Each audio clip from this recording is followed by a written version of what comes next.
Katsanggam tumin veng nai ren Tileng po lo Teng se ka himani Pui le rua pui an bin thua Aku paro pui chua Aku paro pui chunga Aku paro pui chunga Thiêng po lâu theng se ka himani Aku paro pui chunga Amangai na ang chuan min pon Muana thu te a oin min shil to Pathian ngay chuan min ve na wangin kahi Akut paro pui chunga Akut paro pui chunga Akut paro pui chunga Thiêng po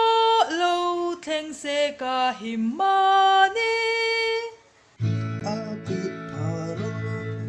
pui chunga Mangai na ang chuan mi na po Wana tu te a o in shil to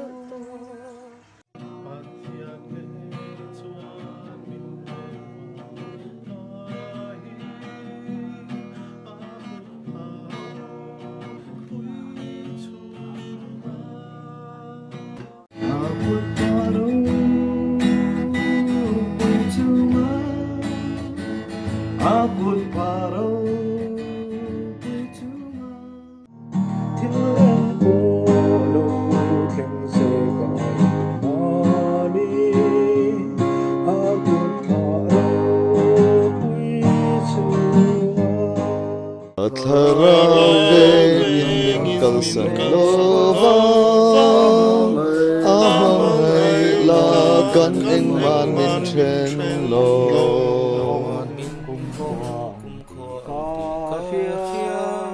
Akut paro pui chunga Akut paro pui chunga Akut paro pui chunga Thiêng po lâu theng se ka himani Akut paro pui chunga